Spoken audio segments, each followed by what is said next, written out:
Всем привет! Очень рада видеть вас у себя на канале. Сегодня в видео покажу, чем я занималась 1,5 дня. Я успела и приготовить еду, и поубираться. Выбрала для себя такое большое дело и успела как раз сделать его в тихий час. После завершения моих домашних дел я покажу вам поделки моей мамы. Просто посмотрите, порелаксируйте. Можно налить будет чашечку чая и просто посмотреть. Как всегда, домашние дела я начинаю делать в тихий час Карины. Дел очень много, главное, конечно, мне приготовить, успеть ужин и сварить суп на завтрашний день. Но это как обычно, чтобы он не висел у меня грузом, поэтому варить я буду сегодня долго и поздно. Вся плита у меня занята, все комфорки я использую. Варится у меня и компот, и пюре, картошка для пюре, и в маленькой синенькой кастрюле варится у меня суп на завтра для Карины, так как у меня будет рассольник, и я его пока ей не даю. Поэтому варю ей, как всегда, на курином бульоне с добавлением кабачка и картошки суп. Здесь ложу сахар. Компот на такую кастрюлю я ложу 8 ложек, и баночка у меня закончилась. Сейчас буду насыпать запасной сахар. Сюда как раз входит 2 килограмма. Все делаю попутно, закончилось, сразу насыпаю и убираю на место, чтобы не стояла, не мозолила глаза. Курочку из духовки я достала и поливаю ее вот этим соком, смешанным с маслом растительным, чтобы у курицы получилась корочка, и обратно убираю в духовку. Так я делаю раза 2-3 за время приготовления ее. Картошка у меня уже сварилась, сейчас буду делать пюре. Очень мне нравится именно курица из духовки и в сочетании с обычным пюре. Масла я ложу очень много, и молоко всегда добавляю кипяченое. Здесь оно у меня уже варится на плите в ковшичке, не видно его в камеру. Пока у меня курица еще стоит в духовке, я тем временем почистила овощи и буду варить вскоре суп. Люблю готовить пюре, потому что его можно дать всем членам семьи, включая младшую. Не надо дополнительно ничего ей готовить. Я ей к пюре добавляю лишь баночку мясную из детского питания. А у нас будет курица из духовки. Эвелина 5-летняя тоже курицу из духовки кушает хорошо. Ужин у меня приготовился, сейчас разложу по тарелочкам и сядем всей семьей дружно поедим. На часах уже было времени 8 часов, но мои трудовые будни еще не закончились. Мне нужно подготовиться к завтрашнему дню, а именно сварить суп. Варю я его в мультиварке, использую для этого свиное рагу. Там есть и косточки, и мяса достаточно много на них. Первый бульон я уже сварила и слила, тоже варила в мультиварке 20 минут, при этом я его не солила. Всю эту пену и первый бульон сливаю, наливаю снова воды, и в этот момент я уже солю бульон. Но пока он у меня стоит вот в мультиварке, греется, еще пока у меня она не работает и не варит. Готовлю все ингредиенты, просто нарезаю и складываю их в чашу мультиварки. Варю сегодня я рассольник, но уже время меня поджимало. Хотелось бы мне сделать зажарку для супа, но некогда, я торопилась, потому что нужно было мне еще искупать девочек. Поэтому суп сегодня без зажарки, но так он более полезный. Огурцы я использую покупные из Магнита. На баночке написано фирма даже Магнит. Они не соленые, правда, а маринованные, но мне кажется, особо это на вкус супа не влияет. Крупу я использую Геркулес. Здесь у меня самый крупный размер, который требует длительной варки. Но в мультиварке все доходит быстро, и неважно какого размера Геркулес, все сварится и так. Огурцы и морковку я натерла на терке, лук и картошку просто порезала ножиком. Чаще всего супы я готовлю в мультиварке, закрыл крышку и пошел заниматься дальше своими делами, а не стоишь и не караулишь, чтобы тут суп не убежал, и время не надо засекать. У меня какие-то проблемы с засеканием времени, всегда я не помню, во сколько поставила. В общем, проще крышечку закрыл, время само отсчитало, сколько нужно, и потом только приходишь уже, когда точно сварилась, потому что она подает звуковой сигнал. Завершился мой первый день, и я основательно подготовилась ко второму дню. Чтобы у меня не висел груз того, что мне надо что-то приготовить, я хотела очень давно помыть вот эти жалюзи. А так как еда у меня была готова, даже ужин, пюре у нас осталось, а котлеты я потом просто достала из заморозки и пожарила. Поэтому я все свободное время тихого часа потратила вот именно на это окно. Окна у нас выходят на дорогу, и очень пыльные эти жалюзи, прям в глаза мне даже бросалось. Уже не один день я ходила на них, смотрела, даже не то что день, несколько месяцев ходишь и смотришь, как они чернеют и чернеют. И особенно много грязи, вот где открываешь форточку, и вот получается как бы выдувает на край жалюзей.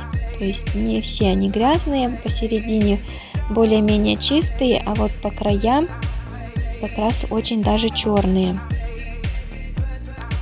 Черные, шершавые.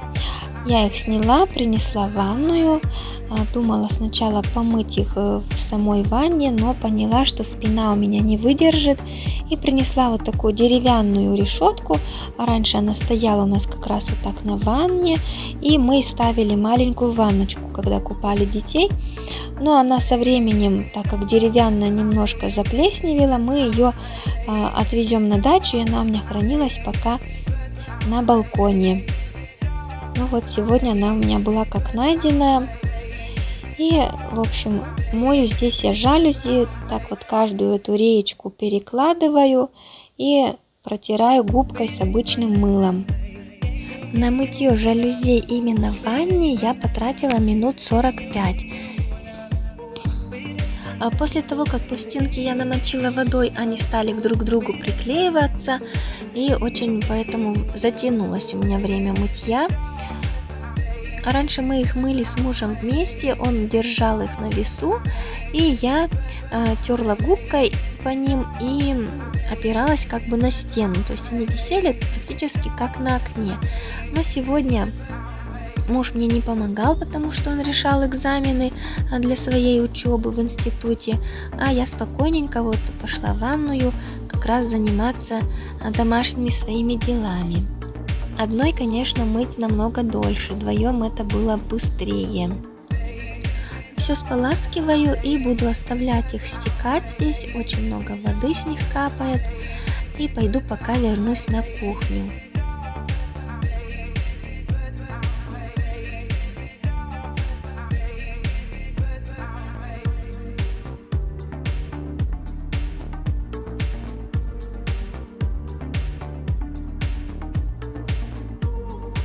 Окна сегодня помою только со стороны квартиры, снаружи обычно моет окна муж, но и сегодня холодно еще, поэтому пока рано.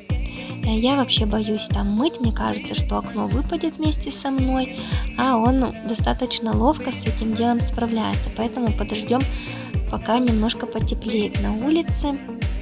Окно я сначала намочила просто тряпочкой, затем распылила средство для окон и еще раз прошлась тряпочкой, а затем вытираю насухо сухой тряпкой. Окна были немножко пыльные, но особенно было грязно это в том месте, где задувает воздух, когда открываешь окна, то есть получается по краю вот этой рамы, особенно было пыльно сверху. Давно я планировала помыть жалюзи, освежить окно, и хотела бы, конечно, это сделать побыстрее, но не тут-то было, все равно времени я потратила достаточно много, но душа у меня была спокойна, потому что еда у меня была приготовлена, у нас оставалось пюре со вчерашнего дня, суп у меня был готов, и мы уже его поели к этому времени. Правда, курицы было мало, но я пожарила котлеты, просто достала их из заморозки. Поэтому день у меня получился без готовки, но я так и планировала. Раз у меня освободилось время, то можно было задумать какое-то глобальное дело, поэтому я решила помыть сегодня именно жалюзи.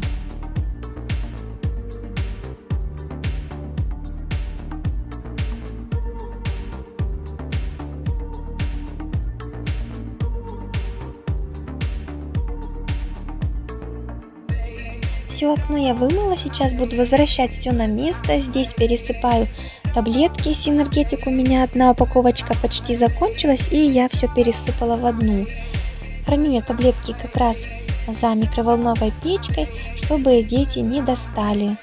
А заодно протираю микроволновку сверху, использую тоже тряпочку и средство для стекол. Внутри микроволновку мыть не будем, это, как говорится, уже другая история, другой день, и к нему тоже мне нужно подготовиться, чтобы уделить именно микроволновке большую часть своего внимания. Но скоро я этим, конечно же, тоже займусь. Возвращаю все на место, стелю салфеточку, на нее ставлю чайный домик и вытираю тоже на нем пыль.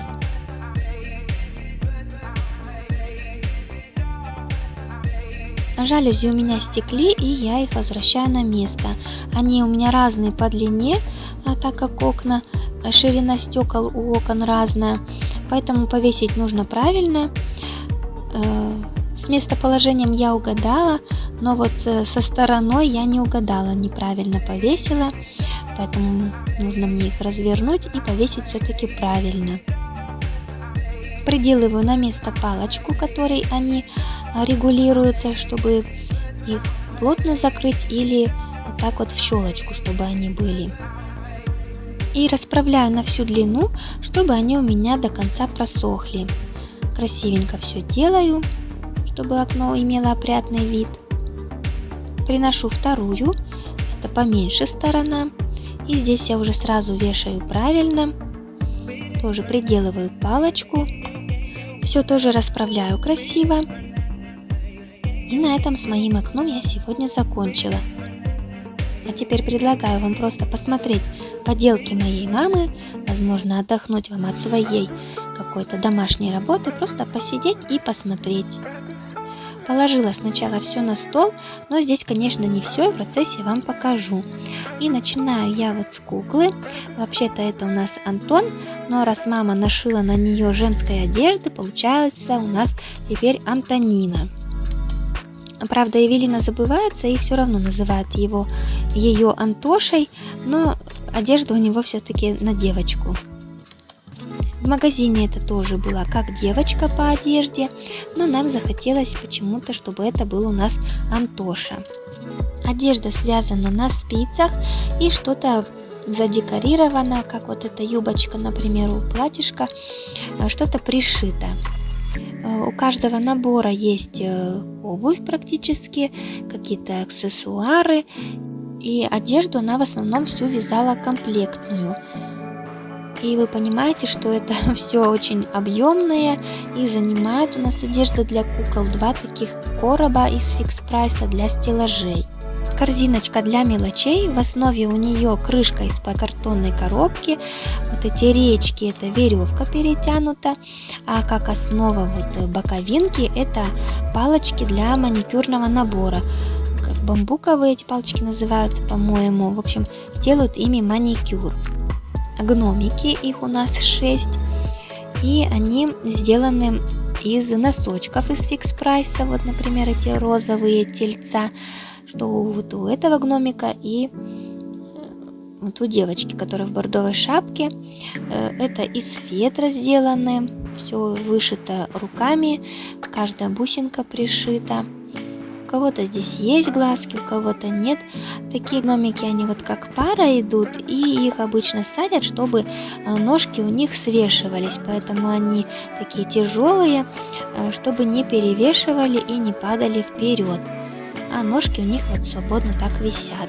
Этот гномик самый маленький, но самый тяжелый. У него в основании вообще крупа насыпана. А этот гномик из пластиковой бутылки. Хотели мы отнести это в садик на 8 марта подделку, но отнесли другое, а что я вам покажу немножко попозже. На данный момент я их убрала пока, так как они ассоциируются у меня именно с Новым годом. Косметички или какие-то сумочки для хранения, можно что-нибудь ложить, если там бигуди, например, кто-то завивает, может косметику. Просто остатки ткани она вот шила такие коробочки. А пока применения я им не нашла, но они у меня лежат. и ждут своей очереди. Из остатков вот сначала она так шила каждую полосочку, и он еще у нас затягивается, закрывается так. Все ненужные тряпочки она вот любит лоскуточки как-нибудь реализовать еще раз. Такая кукла. Этой куклой не играют, она стоит в качестве декора.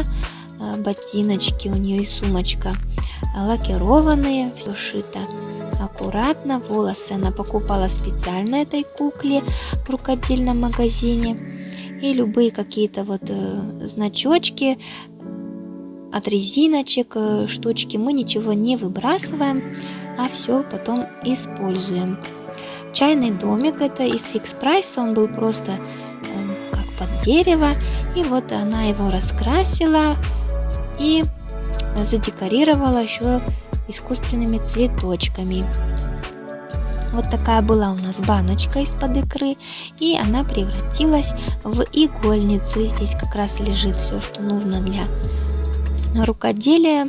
Все, что я не выбрасываю, так складываю со временем, а потом отношу ей. Там и от резинки лежит какая-то игрушка.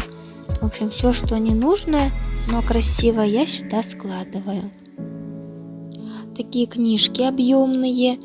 В них все для развития мелкой моторики, для развития внимания. В общем, различные игры, крестики, нолики, развитие счета.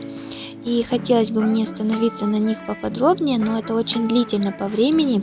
Поэтому пишите в комментариях, кому интересно было бы посмотреть поподробнее, что в этих книжечках. И я в одном бы из роликов тоже так бы в конце сделала видео и поподробнее бы показала в ускоренном режиме. Это правда очень интересно. Даже мне, взрослой, я с любопытством посмотрела каждую страничку, когда я только первый раз эту книжку увидела. И была, конечно, поражена, насколько это нужно иметь фантазию и терпение, чтобы все это сделать, пришить каждую деталь вручную. Стеганое одеяло, сшито так оно из лоскутков. Это с другой стороны, и все оно простегано вручную. Наш барный стул немножко поистрепался, конкретно так, наверное, даже поизносился. И мама сшила вот такие два чехла на барные стулья. Их у нас два. Один мы скоро соберем обратно, пока стоит здесь стульчик для кормления. И наш стул преобразовался вот в такой красивый, и ничего за ним не видно. Можно снять, постирать и обратно одеть, в отличие от чехла на стуле, на родном. Чехол на стул и вот это покрывало сшиты из кусочков от джинс. Размер покрывала 2,20 на 2,20. Поделка на 8 марта для садика, для участия в конкурсе. Если видео вам понравилось, не забывайте подписываться на мой канал. Это очень мотивирует меня для создания новых видео. Я же буду с вами прощаться. Пока-пока.